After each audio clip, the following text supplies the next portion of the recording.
Bwana asifiwe, nimeokoka na Yesu ni Bwana. Nashukuru Mungu. Umbali huu Mungu amenifikisha. Yeye ni Ebeneza. I thank God. God has been faithful. Kwa hizo dakika niko nazo ambazo na nimeokoka na mpenda Bwana, I'll share the word of God in the name of Jesus and I'm born again. Naenda kushare neno la Mungu nikiwa nimeokoka na upendo mwingi wa Kristo na nimejazwa na Roho na ni Roho Mtakatifu. I thank God. I'm going to share the word of God from the book of Matthew na nitaongelea kuhusu wewe ni nani. Kuna mifano mingi Yesu alipeana kwa Bible na akasema sisi tunafananishwa na nani. Kuna mahali Yesu alisema sisi ni kama mti na lazima mti uzae. Kuna mahali Yesu alituambia sisi ni kama chumvi. Kuna mahali Yesu alisema sisi ni kama taa. Kuna mahali alisema sisi ni kama we are the vineyard of God. So nenda kushare neno la Mungu na nitaenda kuleta neno katika kitabu cha Matthew katika jina la Yesu. You are welcome in the mighty name of Jesus. Let us share the word of God in the name of Jesus Christ. My name is Stephanie Nashipai and I love the Lord. I'm going to share the word of God from the book of Matthew chapter 5 verse 13. Matthew chapter 5 verse 13. They are talking about salt and the light. This is another example ambaye Yesu alipeana kuhusu sisi. Sisi ni nani? Kuna mahali tunaitwa chumvi, kuna mahali tunaitwa light. Hakuna mahali tumefananishwa na darkness.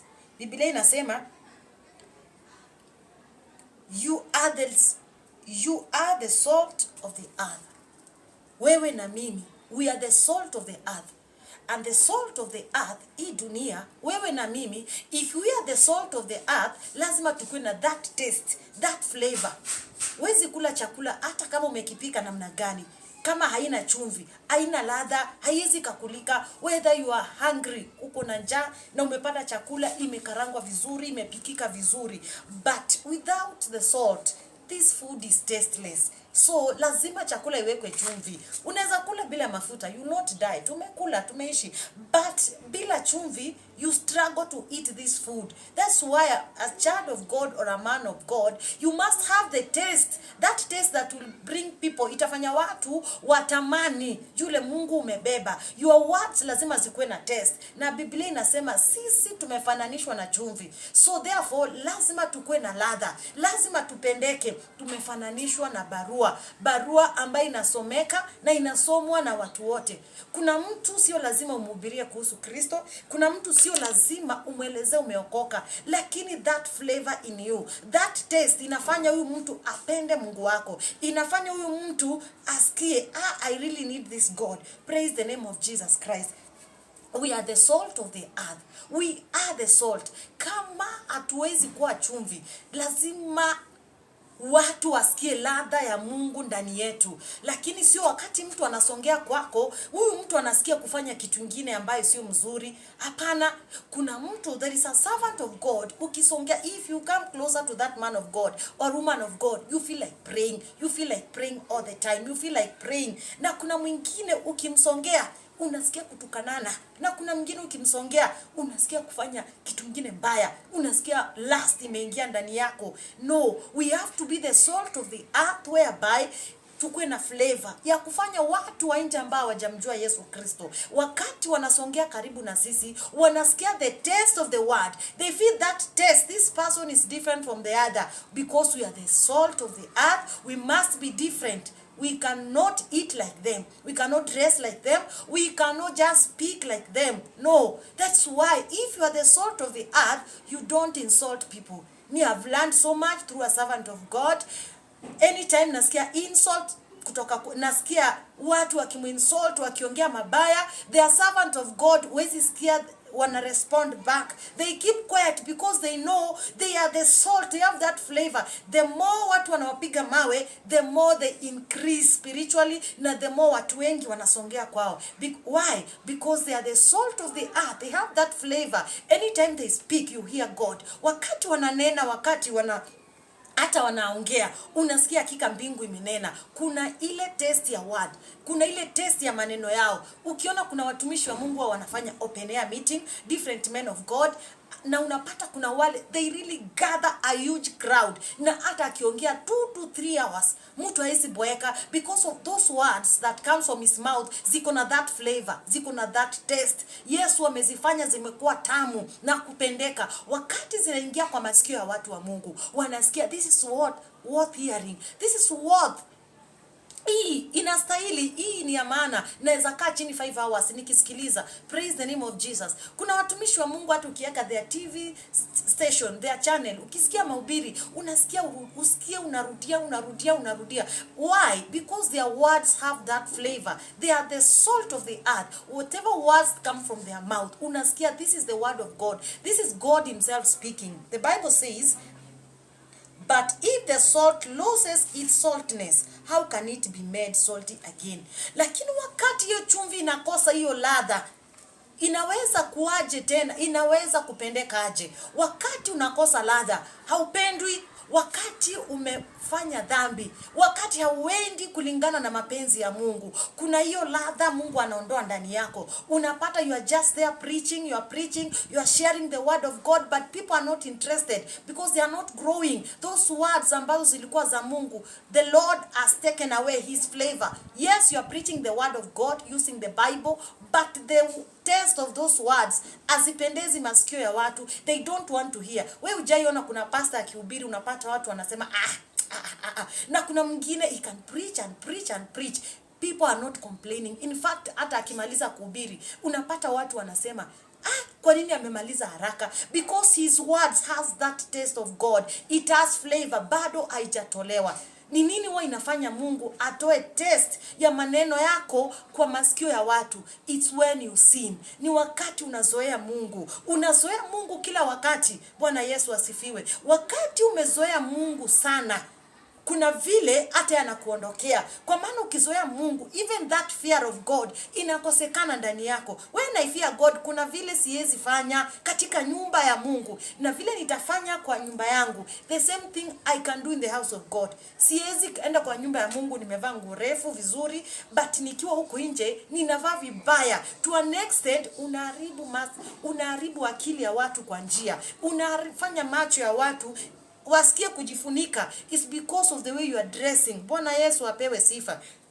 Maandiko inasema wakati mtu anafanya dhambi na kuzoea Mungu, kuna vile Mungu anakuondokea. Na Mungu akikuondokea huwezi ukajua. You'll never know. Huwezi jua Mungu amekuondokea unless you are sensitive in the spirit. Na kuna wakati huwa nikiongea na mtu, immediately najirudia nasema, oh Lord, have I sinned? Nimeongea with so and so. That's why it's not good to talk too much. Kuna watu wanaongea sana. Unaongea kuliko radio. Hapana, katika maneno mengi hapakosi dhambi. Bwana Yesu asifiwe. Let your word have taste, because you are the taste of the world. You are the salt of the world. Let your words zikuwe na flavor. To an extent, wakati unaongea na watu wanasikia Mungu ndani yako. Wanasikia hii ni maneno ya Mungu. Hii sio maneno ya Pastor Karaoke. Hii sio maneno ya Bishop James, is your maneno ya Apostle so and so.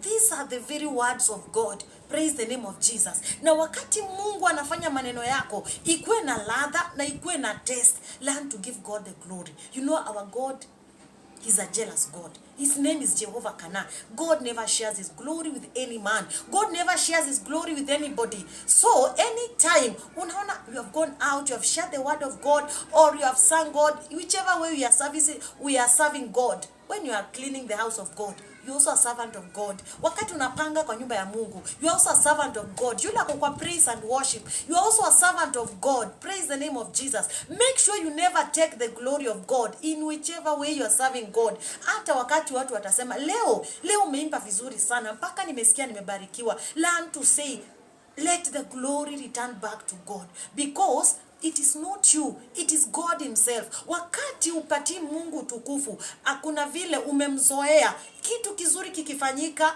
ni Mungu, it is God. Ni God huwa anafanya. Kwa maana kama si Mungu, huwezi ukafanya. Learn to give God the glory. Na bado niko kwa ile topic ya we are the salt of the earth. Na kuombea usikubali hiyo taste hiyo flavor ya Mungu ambayo aliweka ndani yako iweze kupotea, iweze kuchukuliwa. It's by obeying the instructions of God. It's by aligning to the will of God. That's why you can please the Lord and walk with the Lord for a very long time. Anza na Mungu na umalize na Mungu. Kuna watu unaona wanaanza vizuri, but at the end unasikia watu wanasema no, if it is pastor so and so no, if it is so and so no. But we have Abraham, our father of faith. He walked with the Lord. Now he ended well with the Lord. Praise the name of Jesus. The Bible says, how can it be made salty again? It is no longer good for anything except to be thrown out and trampled by men. Kama maneno ya kinywa chako, kama tutakosa ladha as Christians, hatutakuwa na faida gani katika ufalme wa Mungu? Si Biblia inasema kila mti usiozaa matunda mazuri ukatwa na kutupiliwa mbali. So lazima tukue na that taste. Lazima tukue na kitu ambayo itafanya walevi wavutiwe na Mungu wetu, kahaba wavutiwe, wachawi. Na ukiona unaandamwa na wachawi, furahia. There's something they have seen in you.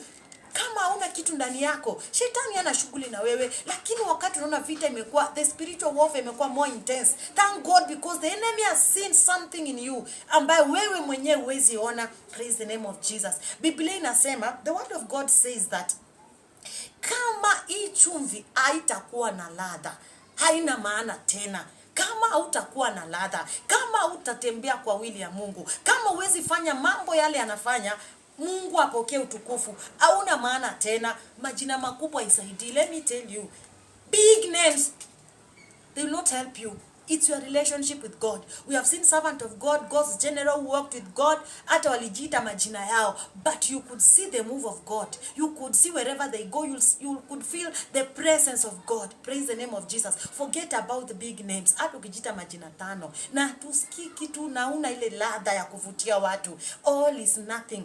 Biblia inasema chumvi wakati haina ladha, haina maana tena, inatupwa na inakanyagwa. Kuwa na ladha. Wacha kutembea kwako kumpendeze Kristo. Wacha hata vile unaongea, tabia yako, leta wa character, preach to heathens. Praise the name of Jesus. Hallelujah.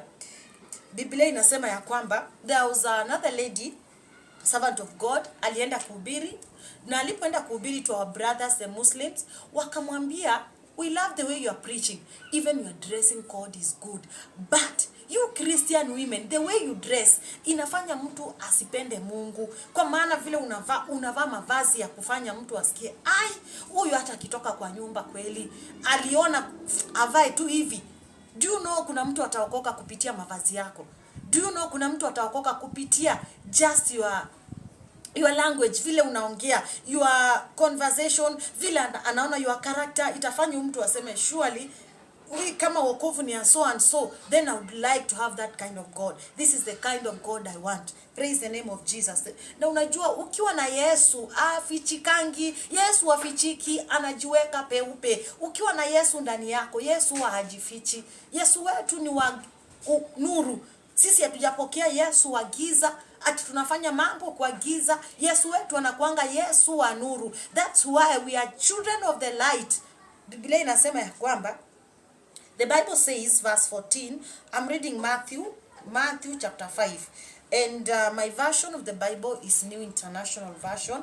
You are the light of the world. At the same time, tunafananishwa na mwangaza. We are the light of the world. Sisi ni mwangaza. Ndani yetu kusikwe na giza, kusikwe na jambo lolote. Praise the name of Jesus. Ni mtu mgani ameokoka na bado hakuna giza? When you don't forgive people, you are still in darkness. And the Bible calls you are a murderer. When you don't forgive people, you keep people, you have a bitterness in your heart. Parapanda ikilia utamwambia Mungu nini? Bado you are still in darkness. But we children of God, we are children of light. Hakuna mambo tunaficha, mambo yetu yako peupe. Bwana Yesu asifiwe. Like I always tell people, kabla niokoke, mi utoanga testimony zangu penye ninaenda, I tell them, ndio mtu wajue Yesu anabadilisha, Yesu anaokoa, na Yesu uanga haangalii kile ulifanya, anaangalia ni wapi unaenda. Bwana Yesu asifiwe. Na mwingine alikuwa ananiambia, kwani waibiki kuambia watu ya testimony? Why? Siwezi, mali Yesu alinitoa na mali ananipeleka. He is my Ebenezer, he is my Lord, he is my everything. Na wakati Bwana anakusamehe na kukondolea makosa, iwanga inazikwa kwa tumbu na inakuwa cemented na inasahaulika kabisa. Lakini wewe ambao unafikiria ni Mungu, unaanza kujudge watu, utashangaa. Kuna watu utakuja kushangaa ukienda mbinguni, utawaona na utauliza Bwana, huyu si ni yule alikuwa anafanya hii na hii. You don't know on their last moment ni nini waliongea na Mungu. Biblia inasema, you are the light of the world.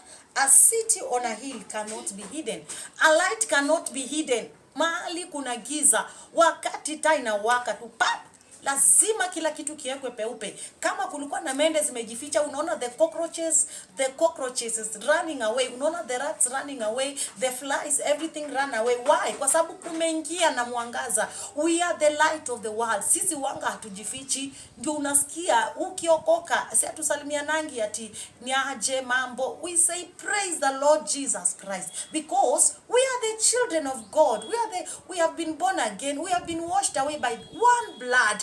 And it is the blood of Jesus, the same blood of Jesus, ambaye imetakasa dunia yote, ambaye imeokoa the whole world. Akunanga damu ya mnyama ama damu ya chochote ambacho kinaweza osha dhambi ya watu wote dunia mzima. It is the blood of Jesus alone. And that is why we are all children of God. We should love one another, because when we walk in light, we become like Jesus. The way we eat, whatever Jesus did, Jesus is our role model. Jesus is our bishop. Jesus is our shepherd. Praise the name of Jesus. He is our instructor. Jesus is our commander. Yesu ndiye akikwambia fanya hivyo unafanya, because Jesus is our commander. The Bible says that you are the light of the world, a city on a hill that cannot be hidden. Neither do people light a lamp and put it under a bowl. People do not light a lamp. Uwanga hatuwashi taa na tunaficha chini ya kitanda. In other words, wakati umeachana na giza na umempokea Yesu, uwanga hatujifichi, tunasema peupe, mimi nimeokoka, mimi niliwacha hii na hii, na sasa nilichagua hii njia ya mwangaza, na sasa nimechagua kumtumikia Mungu mpaka mwisho wa dari. Hauwezi ficha wokovu wako chini. Yesu hafichikangi. Popote unaenda Yesu hafichiki. Na ukiona mahali umefika, unaanza kubishana na watu na unasema nitaweka Yesu chini for 5 minutes niamuke. That is not Jesus. Yesu wakwangi wa namna hiyo. Praise the name of Jesus. When you have Jesus, Yesu wafichiki. Jesus is love. That is why wale watu wamesongea mtumishi wa Mungu Archbishop Harrison Ng'ang'a, ukisongea karibu na you feel love. He's a man of God who is full of love. Watu wanamkosea na mambo makubwa, but he forgives and he forgets. He's full of love. Kwa maana ukisongea karibu naye unasikia Kristo. And that thing entered me. Mimi sioni kama kuna mtu nachukia. Niliacha kitambo. I don't hate anybody. I hate sin, but I don't hate the person at all. Yule amefanya simchuki. I hate that sin. Praise the name of Jesus. We are a city ambayo imejengwa kwa mlima na huwezi kafichika. Biblia inasema mtu hawezi akawasha taa na akaweka mvunguni. Huwezi ukaweka taa mvunguni. Hapana, hiyo taa inawekwa juu, kila mtu aweze kuangalia hiyo taa. Na ule mti ambao uko na matunda yameiva, huo ndio mti kila mtu anapiga huo mti aweze kukula hayo matunda. Lakini kuna wale wanapiga huo mti in a wrong way. Bwana Yesu asifiwe. Neno la Mungu linasema ya kwamba instead they put it on its stand and it gives light to everyone in the house. Instead of hiding hiyo taa, unaweka juu kila mtu aweze kuona. Mchawi aone, mwizi aone, kahaba aone, mtu wa Freemason aone, devil worshiper aone, mlevi aone, mvuta bangi, muuaji, rapist, waone hiyo taa. Wakati wataona huo mwangaza, na huo mwangaza ukimuingia, nakwambia zile vitu zilikuwa ndani zinatoka zenyewe bila hata kuambiwa, zinatoka. Mahali kuna mwangaza, giza huwa haikai ndani. Mahali kuna mwangaza, kila mtu wanga anataka mwangaza. Nani anapendanga giza anyway? Nani anapenda giza? Nobody likes darkness. Hakuna, kwa sababu wewe ukiwa umebeba Kristo, you are the light of the world, you are the salt of the world, you are the letter ambayo imewekwa peupe kila mtu aweze kusoma. Bwana Yesu asifiwe. Neno la Mungu linamalizia likisema ya kwamba and it gives light to everyone in the house. Inapea mwangaza kila mtu, mataifa yote, Dubai, US, Tanzania, Uganda, Nigeria, kila mtu. It's all about about Jesus Christ. We don't have any other Jesus. It's only one Jesus, the Son of the living God. We do not have two Jesus. We have one Jesus. Jesus is the way, the truth, and the life. Nobody will go to the Father except through Jesus. That's why Nicodemus went to him at night and he asked the Lord, how can I be born again? Mtu anaweza okoka aje? Bwana Yesu asifiwe. The Bible says that in the same way let your light shine before men, that they may see your good deeds and praise your Father who is in heaven. In that case, let your light shine before men. Let your light shine before sinners. Wezi ena mahali walevi wameka uko hapo na wanakunywa and you are not telling them anything. Wezi fanya kazi, you are there with your colleagues and you don't have to and you can't tell them about Jesus. You can't share the gospel. You are hiding the light. The light of God can never be hidden. Praise the name of Jesus. The Bible says, in that case, let your light shine. Mali kila mtu anaona, so that they may praise your Father who is in heaven. Praise the name of Jesus Christ. Let your light shine. How can your light shine? Praise the name of Jesus. In many ways, you can help the poor. Praise the name of Jesus. You can pray for people. You can share the word of God. You can help different servants of God. The way God has placed you na kulingana na capacity na vile Mungu amekuwezesha.